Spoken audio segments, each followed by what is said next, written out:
Hello everyone, आज की video हम करने वाले हैं हिस्ट्री 6 सेमेस्टर का मोस्ट इंपोर्टेंट क्वेश्चन है।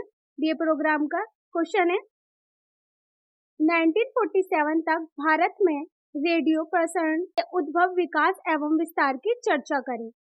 आंसर है इसका, भारत में रेडियो प्रसारण की शुरुआत और विकास एक महत्वपूर्ण प्रक्रिया थी जिसने 1947 तक विभिन्न चरणों से होकर गुजरी और इस इतिहास को मुख्य बिंदुओं से समझा जा सकता है। वेरी इंपोर्टेंट क्वेश्चन है। अब चरण देखते हैं कि क्या क्या होते हैं। आरंभिक चरण, पहले है आरंभिक चरण। आरंभिक चरण में लिखेंगे 1923 में क्या क्या हुआ। जैसे कि भारत में रेडियो प्रसारण की शुरुआत हुई। किसकी शुरुआत हुई थी? रेडियो प्रसारण की शुरुआत हुई थी जब बॉम्बे प्रेसिडेंसी रेडियो क्लब ने पहली बार प्रसारण किया था। बॉम्बे में क्या किया था कि रेडियो ने प्रसारण किया था पहली बार। और 1927 में क्या हुआ था? भारतीय प्रसारण कंपनी IBS की स्थापना हुई और बॉम्बे तथा कलकत्ता में नियमित प्रसारण शुरू हुए। और 1927 में क्या हुआ था? बॉम्बे और कोलकाता में नियमित प्रसारण शुरू हो गए थे। नेक्स्ट, सरकारी हस्तक्षेप और विस्तार। 1930 भारतीय सरकार ने IBC का नियंत्रण अपने हाथ में लिया और इसे इंडियन स्टेट ब्रॉडकास्टिंग सर्विस के रूप में पुनर्गठित किया गया। 1930 में क्या किया गया था कि भारतीय सरकार ने IBC का नियंत्रण अपने हाथ में ले लिया था। IBC का नियंत्रण सरकार ने और इंडियन स्टेट ब्रॉडकास्टिंग सर्विस के रूप में पुनर्गठित किया था और इसे ब्रॉडकास्टिंग के रूप में क्या किया था? पुनर्गठित किया था। 1936 में क्या किया गया? ISBS का नाम बदलकर ऑल इंडिया रेडियो कर दिया गया और ISBS का नाम बदलकर क्या रखा गया था? ऑल इंडिया रेडियो रखा गया था। AIR मतलब। इस समय तक रेडियो का उपयोग शैक्षिक, सांस्कृतिक और सूचना के प्रसारण के साधन के रूप में होने लगा। और इसका प्रयोग कैसे होने लगा? शैक्षिक, सांस्कृतिक और सूचना के प्रसारण के साधन के रूप में होने लगा। पहले क्या था कि जैसे कोई न्यूज सुनी जाती थी तो उसके थ्रू सुनी जाती थी रेडियो के द्वारा, लेकिन अब क्या हुआ है? चेंजेस आ गए हैं। देख सकते हैं अब नए नए जो है विस्तार हो चुके हैं। माध्यम से सुनी जाती थी, रेडियो के माध्यम से न्यूज सुनी जाती है। नेट के माध्यम से हम कभी भी कोई सी भी न्यूज सुन सकते हैं। तकनीकी और क्षेत्रीय विस्तार। 1930 से 40 तक क्या हुआ? इस अवधि में विभिन्न शहरों में नए रेडियो स्टेशन स्थापित किए गए, जैसे कि दिल्ली, मद्रास और लाहौर अब पाकिस्तान में है। 1930 और 1940 तक क्या हुआ? इस अवधि में विभिन्न शहरों में रेडियो स्टेशन स्थापित हो गए। मतलब भिन्न शहरों में क्या हो गया? रेडियो स्टेशन का स्थापित किया गया। और ये कौन कौन से?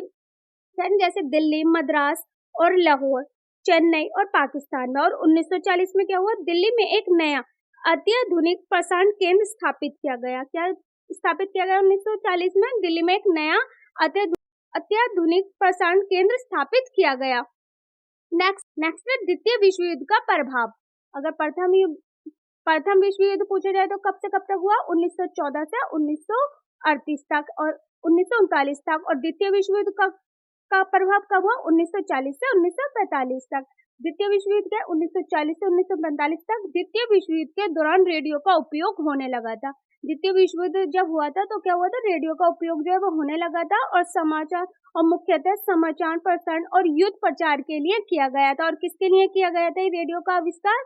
समाचार प्रसारण और युद्ध प्रचार के लिए किया गया था कि मतलब कौन से देश में क्या युद्ध हो रहा है, क्या समाचार है वहाँ के, इसके लिए रेडियो का उपयोग किया गया था।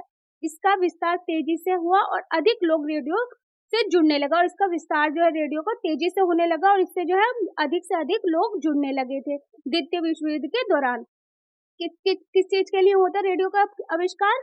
समाचार प्रसारण और युद्ध के प्रचार के लिए किया गया था। इसका विस्तार जो है वो तेजी से होने लगा और लोग जो है इससे अधिक जुड़ने लगे थे। नेक्स्ट है स्वतंत्रता के पूर्व 1947 जब हमारा देश आजाद हुआ तो क्या हुआ था कि स्वतंत्रता प्राप्ति के समय तक भारत में 6 रेडियो स्टेशन और लगभग 2,75,000 रेडियो सेट थे। और जब तक आजादी का टाइम आ चुका था तो उसमें क्या था? 6 रेडियो स्टेशन जो है वो जुड़ चुके थे और लगभग 2,75,000 रेडियो सेट थे। और इसके सेट कितने बनाए गए थे?